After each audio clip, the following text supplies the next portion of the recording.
and surgery that followed recently as a result of that accident unfortunately led to her untimely passing. She leaves behind 3 incredible children and 3 grandchildren as well. We had a full honors burial for her, the 210th officer who has fallen the line of duty in the city of Los Angeles. Brevemente también en español quiero decir unas palabras, and then I'm going to hand it over actually to Mitch O'Farrell first because he has to get to committee with every other council member's indulgence. Enfrentamos una gran crisis en la ciudad de Los Ángeles. Tenemos que desplegar cada recurso que tenemos para resolverlo. Y tenemos que reorientar nuestro enfoque para mantener nuestras calles limpias y enfrentar la indigencia. Las comunidades de Los Ángeles merecen buenos servicios y estamos aquí para presentar una nueva estrategia de saneamiento que es ágil, flexible, preciso y sensible a las necesidades de nuestros vecinos sin hogar y todos angelinos. Nuestra meta es de transformar nuestro sistema con aumentar nuestros recursos y servicios de salud pública, aplicar la ley en vertidos ilegales y hacer todas las comunidades más limpias. Nuestro enfoque incluye nuevos equipos en cada distrito concejal donde tendrán recolección de basura regular. Y tenemos 6 millones de nuevos fondos y también estamos aumentando los equipos por 50%. 30 equipos proactivas en la ciudad de Los Ángeles limpiarán las calles y limpiarán la ciudad. Pero también ellos vendrán con servicios por nuestros vecinos en las calles, en sus automóviles, las personas indigentes. Este es un ejemplo del corazón de esta ciudad. Continuaremos a mejorar nuestros sistemas, continuaremos a dar más recursos a este problema y ganaremos esta lucha, esta crisis contra la indigencia y también para una ciudad limpia. With that, let me thank the chair of our Homelessness and Poverty Committee, who has just been a superb champion. He'll have the first HHH project, I think, open in his district. He has 2 and soon, I think, a 3rd of our Bridge Home facilities in his district, and he is led by example. I'm so proud to have him here. Please welcome Mitch O'Farrell. Thank you so much, Mr. Mayor. I definitely wanted to be here for the announcement and the rollout of the CARE program. I think it's so important, and considering what our challenges are, it's so very critical that we are unified in our approach to solving the homelessness crises, and that's why we stand together today, and that's why we stand with our mayor in his efforts and his plans to really make a difference in this, as he mentioned, decades-long crises. You know what's interesting is, as the mayor was speaking, I was mindful of what most of us are already doing in our own council districts. I would argue all of us. And I think that what we have pioneered in our own districts have informed this process as well. We have some of the portable restrooms that are staffed in the 13th. We have 3 of those. We have needle exchange, drop-off receptacles. We engage on a daily basis with the homeless community in my district. In fact, a couple of Sundays ago, on a Sunday, mind you, 2 of my staff members found an overnight and a long-term shelter for an underage homeless youth. So us council members know our districts and we understand the problem at a very, very basic level. And I feel that this CARE program, this initiative, is going to serve our lived experience in the trenches on all things homelessness and poverty. So, Mr. Mayor, I couldn't be more proud to stand with you today in that unified effort. And as was mentioned, I'm chair of the Homelessness and Poverty Committee, which is why I have to leave in just a minute to go chair the hearing. But to that end, you know, we do have Peter Lynn here of LASA, and on next week, we're going to hear one council agenda item, and that is the Homelessness Count Report from 2019, with breakdowns of exactly what the categories and what the data will tell us.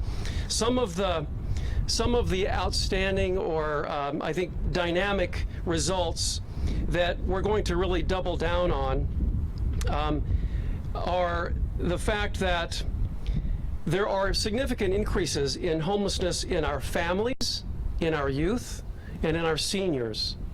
Now, what's really good is that with the well over 5,000 units of permanent supportive housing already approved, funded, or being built, or a combination of all of those, within a couple of years, within a year, we're going to start seeing relief from some of those statistics. And some of those units, in fact, a certain percentage, will have 2 and 3 bedrooms. We're going to start housing homeless families. And the numbers would indicate that we're on the right track with that. There are reasons for growing homeless numbers as well, and it's economic forces. It is the majority of the newly homeless individuals, and it's not rocket science. It's skyrocketing rent and low wages or underemployment. That's one of the largest sort of takeaways from this count. So what I'm going to be working on with the mayor, with all of my colleagues collectively, we're going to be working on addressing the roots of poverty. What areas of our neighborhoods have the entrenched poverty levels that we have had a struggle with addressing? As long as I'm on the city council, I'm going to work on building an inclusive economy for Los Angeles. And what does that mean? It means that we'll address some of the other significant standing out data points from this count.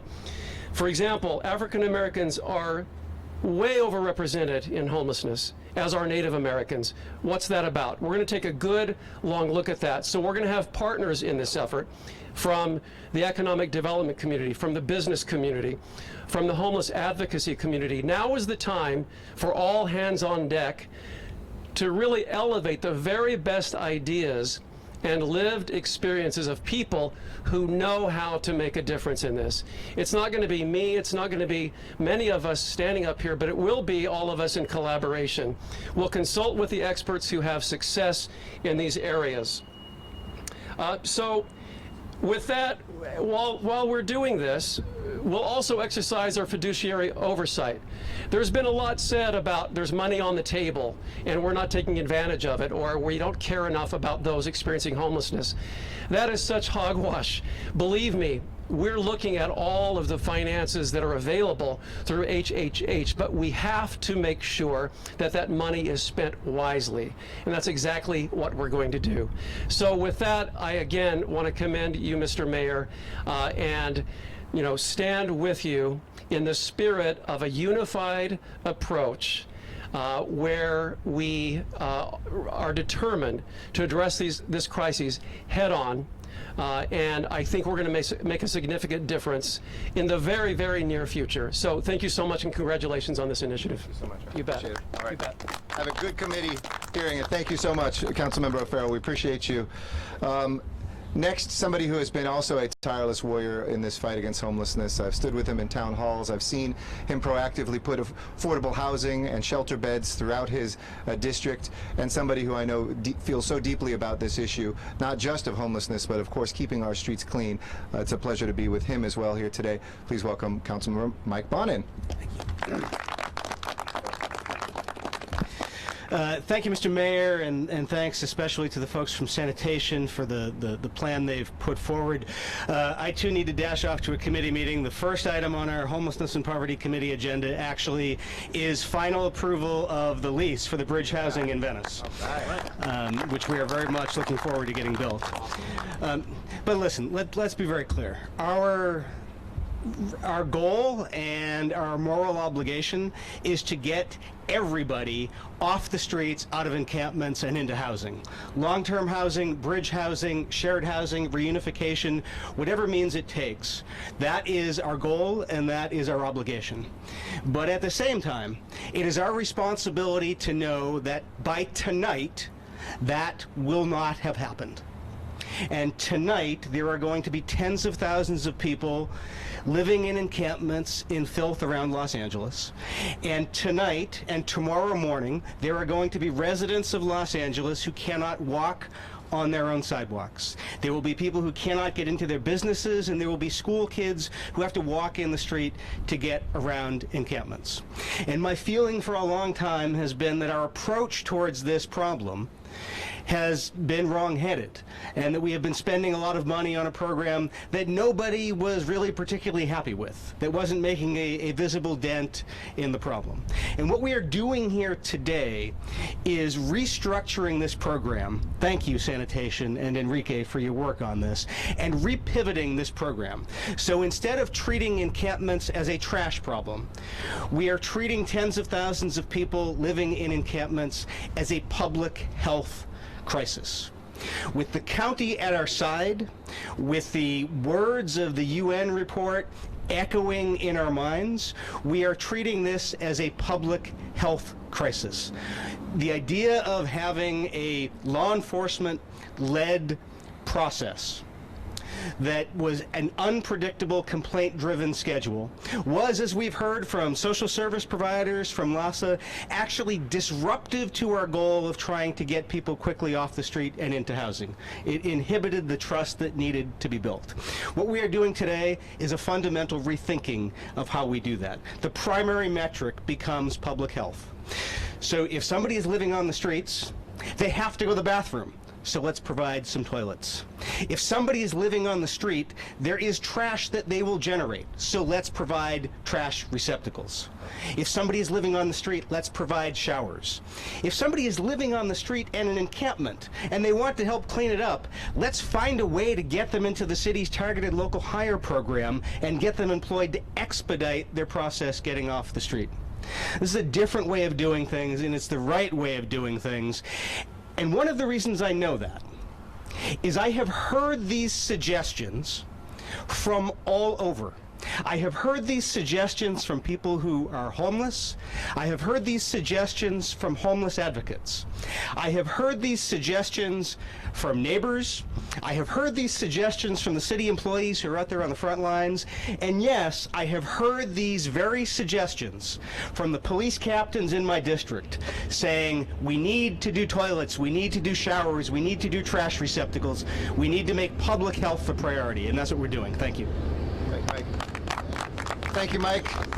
Next, the chair of our budget committee, who has been stellar in guiding what is now a budget that is 50 times higher than it was just 4 years ago on homelessness, and that is a result of the good work he has done as budget chair and the city council. He's also equally passionate about getting shelter beds in his district and cracking the back of this crisis. Please welcome Councilmember Paul Krikorian. Thank you very much, Mayor Garcetti. And Mayor Garcetti, let me tell you how proud I am to stand with you today and to recognize and to let the people of the San Fernando Valley know that because of the program that the mayor has launched today, help is on the way.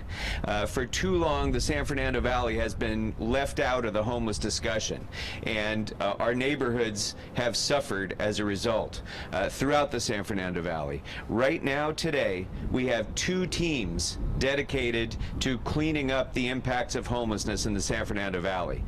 With the implementation of that program, there will be 9 teams devoted entirely to serving the San Fernando Valley. That's a sea change in our ability to deal with the ramifications that come from our increasing homeless population in the San Fernando Valley, and it will make a dramatic difference in our quality of life.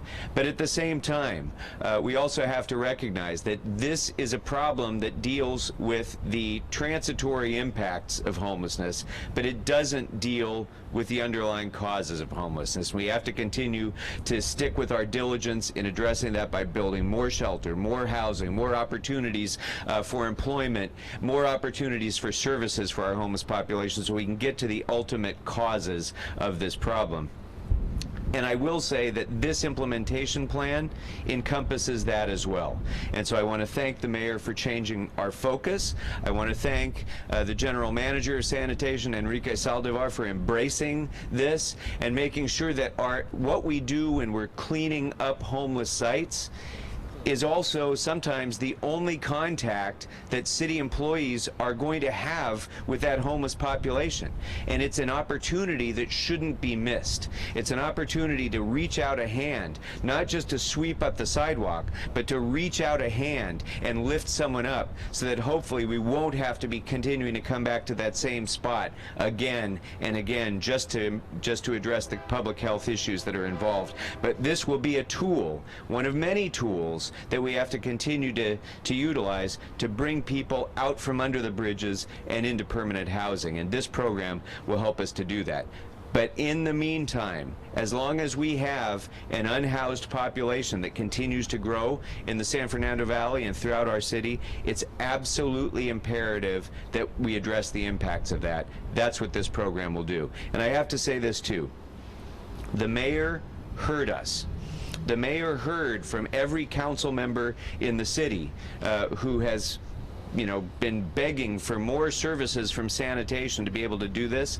The mayor embraced that, took it upon himself, included it in his proposed budget, over $6 million devoted to this program to enhance cleanups throughout the city, and more importantly, not just to do the kind of cleanups that we've been doing, which in my view and in the view of many of us has largely been a waste of money, because we clean up a spot and then the same impact comes right back afterwards.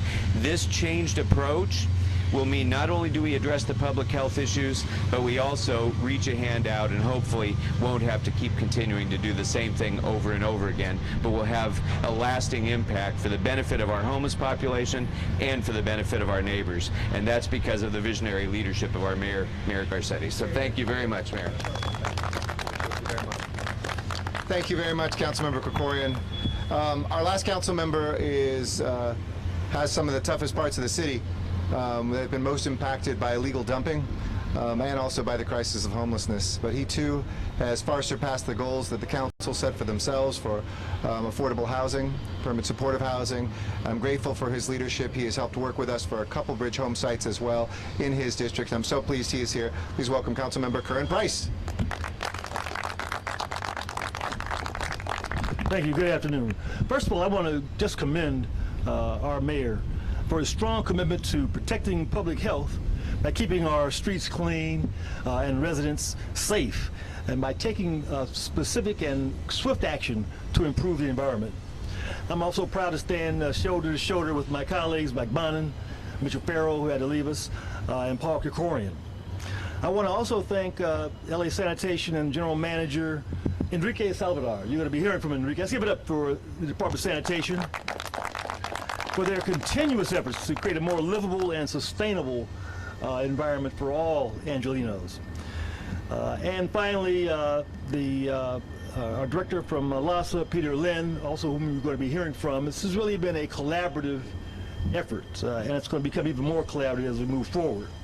Today marks a fresh start and a new approach to solving the unprecedented humanitarian crisis that affects every corner of our city. Our most vulnerable citizens have been living in conditions that frankly should not exist anywhere in the U.S. My wife and I personally witness it every day outside our home on 38th and Main. When I first took office, our alleys were clogged with illegal dumping. The streets were continuously covered with litter from lack of trash cans. You couldn't walk down the street without seeing a discarded fast food cup, a candy wrapper, or a losing lottery ticket. Through the years, we made some headway. That never wins. Through the years, we made some headway, but it has not been nearly enough. It hasn't been enough for our kids to walk to school. It hasn't been enough for our seniors to take a stroll around their neighborhoods without trash. Residents are fed up with the mounds of trash from encampments ranging from feces to feminine hygiene products, and the list goes on and on and on. We don't need temporary Band-Aid solutions. We need a permanent fix. And today I'm proud to say we're closer to that. This is not something that we can do quickly without stops and starts or mistakes. And certainly it takes innovation and creativity. We are not just having to think outside the box, but we're constantly having to redefine the box itself. Together, I know that we can and we will.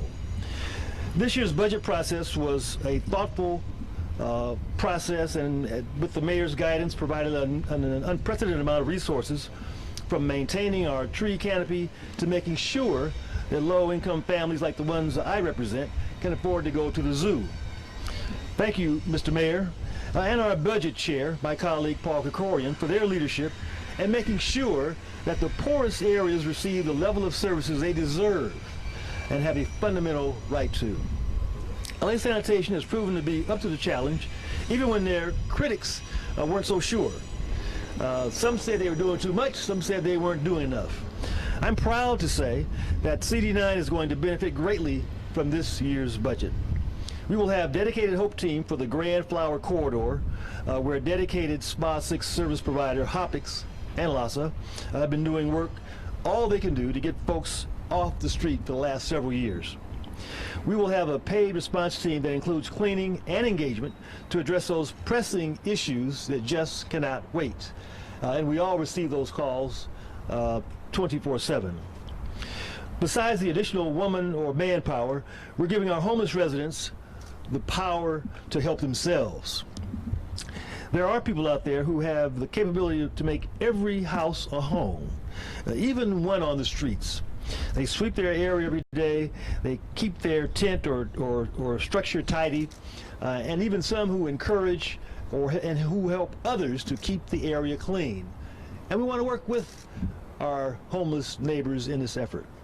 So I want to thank everyone here that's making this possible, this initiative possible. I'm looking forward to getting people housed. But meanwhile, let's meet the needs where they are. Meet these basic needs: cleanliness and hygiene. Like I say to our residents, keeping the new Ninth clean is all of our responsibilities. So thank you for joining us in that fight. Finally, I'd like to ask the general manager who oversees this incredible team. It's one of the largest departments in our city. We often, rightfully so, thank our police officers, our firefighters, but really it's our sanitation workers who are right up there with them, doing some of the toughest, hardest work in the city, and they're led by a great general, or generalissimo. Please welcome the one and only Enrique Zaldivar.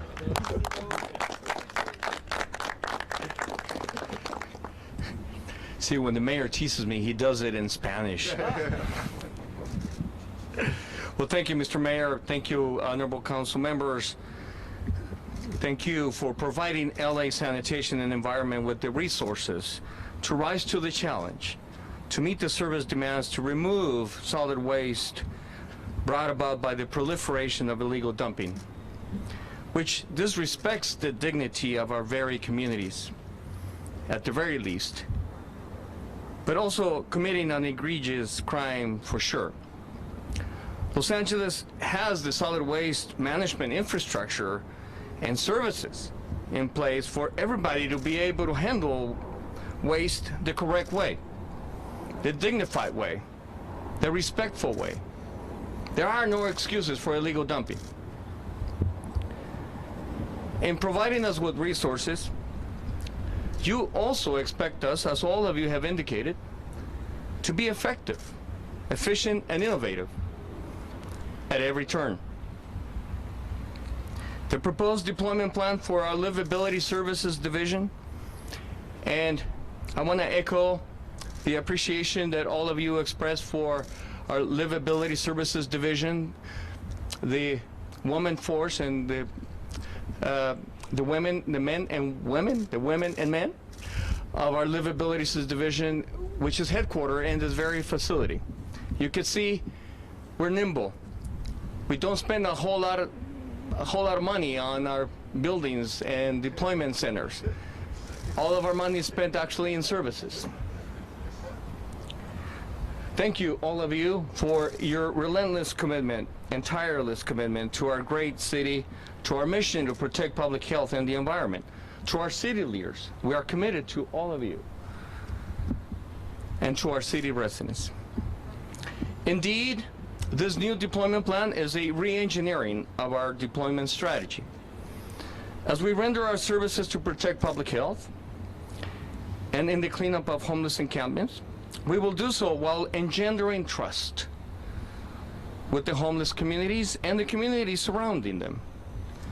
This is a new value that will drive our deployment and our service engagement in the streets, which we know will lead to self-empowerment and self-service in cleaning up trash and litter by the homeless community themselves. We've seen it. We've tested it. It works.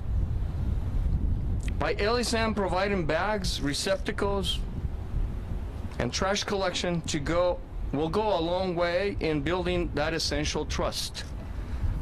By us including hygiene centers, as the mayor alluded, as part of our comprehensive cleanups and to protect public health, first and foremost, we know it will build trust. Trust and public health protection is the essence of the new care model, cleaning and rapid engagement model. And by virtue of our services and the engendering of trust, we believe that the construct of a platform of services can be built that will help lead Angelenos experiencing homelessness on a pathway to recovery and ultimately to a new beginning. Know that all 30 care teams, 17 care and 13 care plus in this deployment plan, and all of us here at LA SAN, all 3,500 of us employees in LA SAN, in partnership with our sister agencies like LASA and Peter, are fully committed to ensuring that the new plan is successful. Thank you for your support. Thanks, Eric. With that, happy to answer any questions. As I mentioned, Peter Lynn is also here for any questions on homelessness too, but yes, starting over here. Yeah. Yeah. I'll speak to that after questions on this. I'm more than happy to. Yes. It can be said that you're winning the battle but losing the war. Sure. Yeah. Right. While every day 17 more people come in. What can you do tomorrow? Yes. Thank you, because I think long before even the numbers came out for the last 3 months, that's exactly what I've been saying. I expected these numbers to come up. There was a silver lining. It was a third to half of what the state went up on average, which to me is evidence that H and HHH aren't being wasted. It would have been 2 or 3 times worse without it. But we also know that those efforts this year, starting July 1st, we have 1,700 units of housing coming online. And thanks to these council members and their colleagues, we'll see 20 more bridge home facilities, which is about 1,200 more beds that'll get turned over about 3 times, 3,600 beds plus 1,700 beds. That would have wiped out the deficit county-wide of the increase in homelessness. People understand it takes time to get a building built, and we have not taken that as an excuse to slow down one iota. I invite any of the members of the press too to come to our weekly meeting where we literally go through each site. Where an engineer says there was a pipe there, I say, what are we doing this week to finish that? I chaired that last week myself personally. So we bring that sense of urgency, but I'll give you a couple more things I would like to see more of. One is national leadership. If people think cities are going to solve this on their own, especially when it's counties that have social services, mental health, hospitals, jail systems, foster care systems, all the things that are driving people into homelessness, then we will never win the war. We need to support, and I convened last Friday, Maxine Waters and I co-convened a meeting in my office. She's the chair of the committee that oversees housing and financial services in America. She's introduced legislation for a $13 billion Marshall Plan on homelessness for this entire United States of America. Ted Lieu is also there, and together with Senator Feinstein, they've introduced legislation for health and human services to similarly do that. Second, the state. I praise and thank the state for stepping up. That was due to mayoral leadership of 11 mayors that marched up and told Governor Brown and founded a legislative sponsor, and we got the homeless emergency assistance programs, $500 million, which is less than what we asked for, but a good start. Gavin Newsom increased that a little bit, and we hope this week the Senate and Assembly will pass that budget, send it to him, and we know to spend those dollars literally days later. But again, it's about, we asked for $2 billion, this is going to be about $600 million, so $650 million. We need probably 2 or 3 times that. Third, we have to get to the core causes of what's causing people to be homeless, because as you mentioned, if you told me 3 years ago, Mr. Mayor, you'd go from 9,000 people successfully housed a year to almost 22,000, I'd be saying we're on our way home. We have done our work. We've put the focus in. We went to voters not just once, but twice. We have the funds unprecedented. We put our own money where our mouth is and increased by 50-fold the city budget on this. But clearly something is wrong, because even more people are going into homelessness. My opinion is twofold. One is we need the state to help us give more protections to keep people from getting out there on the streets. They might be one piece of legislation they'll successfully pass, but 4 or 5 other bills that would have given, in an emergency setting, the ability to cap rent increases, to prevent illegal evictions, to change Costa-Hawkins and Ellis Act, things that we obviously can't get into a press conference, but important drivers of what's putting people out on the street would be a big help. City isn't waiting in the meantime. This year, starting July 1st, the council will figure out how it's going to be spent. We're going to have legal counsel for people facing illegal evictions, so they can have a lawyer before they sign something that a landlord pressures them to sign that kicks them out of a place they have the right to stay in. Legislation like what Mr. Bonin has just put forward to making sure that people's homes are not rented out for short stay folks, but actually to people who need housing in the city. And then working proactively on positive things. We're sitting down with landlords to say, even in a tight market, there are units available. What can we do? Or if there's a new construction, it takes you 2 years to fill out that apartment building, can we pay you to put people in for 6 months? So then we can transition them to permanent housing. Those things together, I'm confident we will not only address this, we will win this war. I'm committed to nothing less. These folks are committed to nothing less, and I know this city is too. So is it your position that the approach right now is working with? What we're doing, I had somebody come to the city of Los Angeles, Christina Miller. People have asked for a homeless czar. We have our first deputy mayor for homelessness. She's here, I think, with us today or over there. Was giving a presentation. She said, you know, people come from around the country now looking at the LA model. In other places, they're saying you're doing everything you're supposed to. You're doing an all-the-above approach. You're looking at accelerating everything from using shipping containers to build housing. We have a contest that closes later this week to build 1,000 units of housing for $120 million. My strong opinion is that everything we're doing is working, but my strong opinion is that's not enough. And secondly, it's not preventing people who are entering homelessness. And the city doesn't have the power or the departments to address that on our own. In fact, most of those things aren't even under our jurisdiction. So as we look at a mental health crisis in America, an addiction crisis in America, we're doing everything we can. Did you know that there's fire department vehicles that now pick people up who are overdosing or extremely drunk, and instead of sending them to the hospital to sober up and go back and repeat it, they're sending them to sobering centers we've opened with the county and breaking that cycle for folks. So my general managers, my chiefs are stepping up heroically. This council has supported me. Anybody who says you got to knock the heads of the council together to open things up, these are people who are fighting those battles. I've been at those town halls with them, and they're saying yes. When people hit the streets in Koreatown, you get the headlines, but 6 weeks later, when it gets resolved, there's no screaming headlines. The shelter's going there a few blocks away. Those things are working, but we need more. Mayor, Yes. adding hygiene centers. Absolutely. Part of this big plan. How many? 13,000 people. Sure. Laid out around city.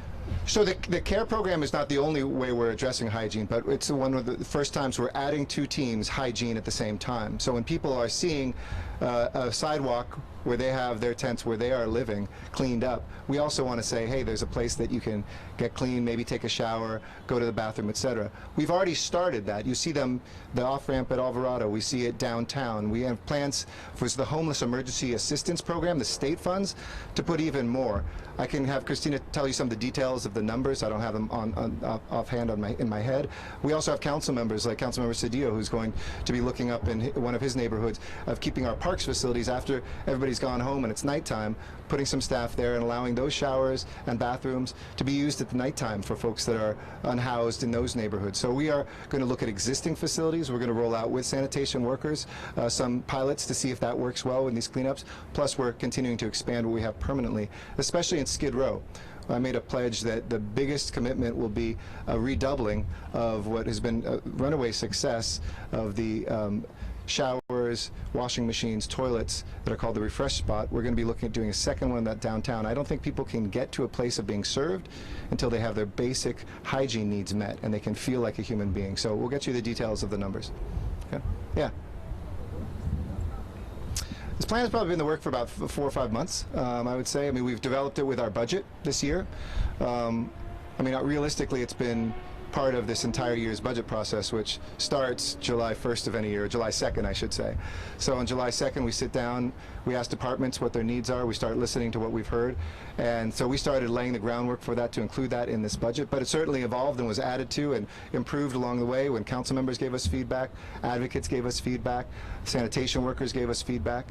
You know, I want sanitation workers to be safe, but that doesn't mean you need 5 cop cars and scare people that are out there, and I love our police officers who do a great job. We've had some sanitation workers who have had personal harm come to them physically, and I want them to know they will be safe and that there will be folks if they need them. But that's different than leading with services and leading with predictable times. So, you know, I would say realistically it's been 3 or 4 years of improvements, and this is the latest year of it, but it was something that certainly wasn't, we didn't wake up 2 weeks ago with homeless numbers that I knew were going to be up and say, oh, we got to do something. This has been a well thought through, evolved plan that is addressing the needs on our streets. Yes. Yes.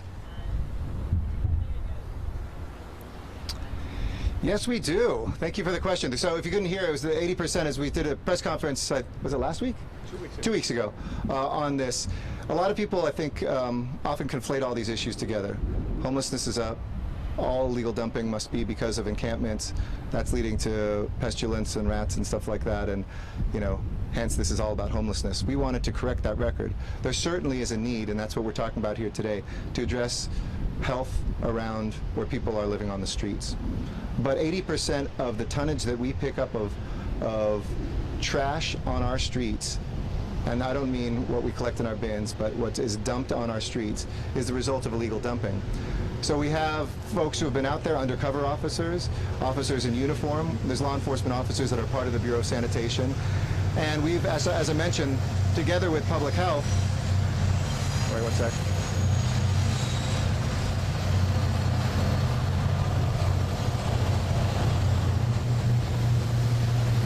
Combined with our, can you hear? Yeah? Combined with our public health, county public health partners, we've issued over 120 citations, I believe, just in the last couple weeks.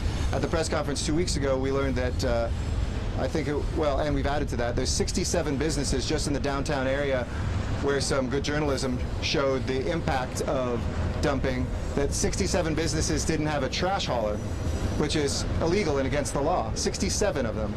So we are very serious that this is, as I said 2 weeks ago, breaking the law. That you are taking advantage of all of us who pay for our trash services. You are trashing our public space, and you are causing a public health nuisance. We first seek to educate. We then seek to slap people on the wrists. But after that, there will be serious consequences. Press also raised the question about why we don't have more cameras up. A couple of those have already gone up, and the rest will be going up. We have cameras in other parts, but we are doing, whether it's sting operations, whether it's looking at folks, it's often that a lot of people have not paid for the trash services they need to have. And we're working now with every franchise in the city that works with businesses to survey how many businesses in that area don't have a trash hauler. That's against the law, and it needs to be corrected. If people don't correct it, they will be met with the force of the law.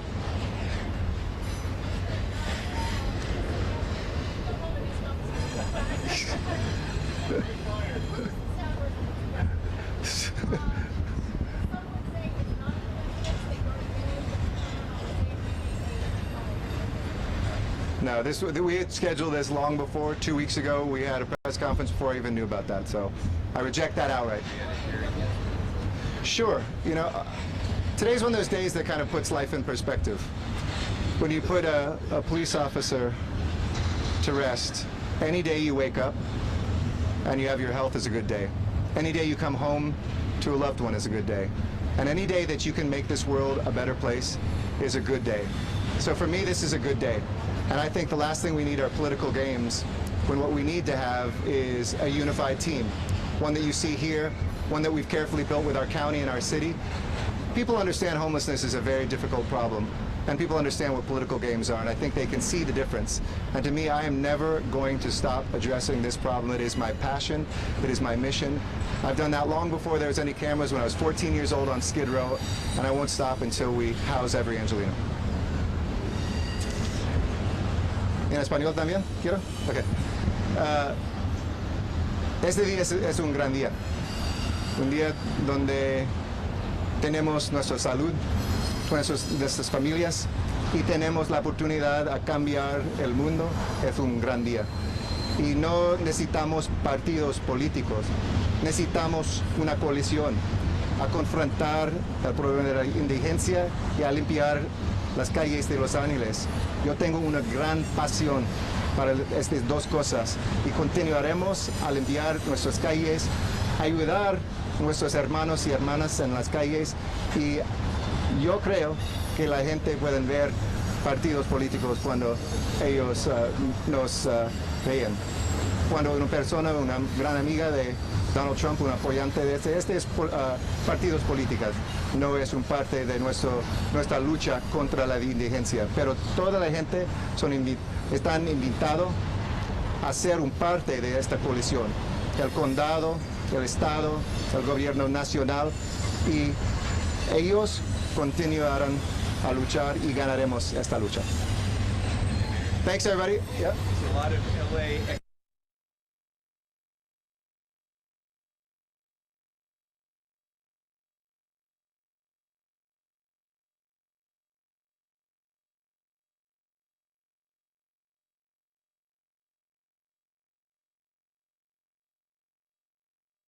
I try to govern looking at 10 years from now, what will we have done to make our city a better place? And I find that stopping and thinking too much takes time away from what we really need to be doing, which is solving the problem. Thanks everybody, appreciate it.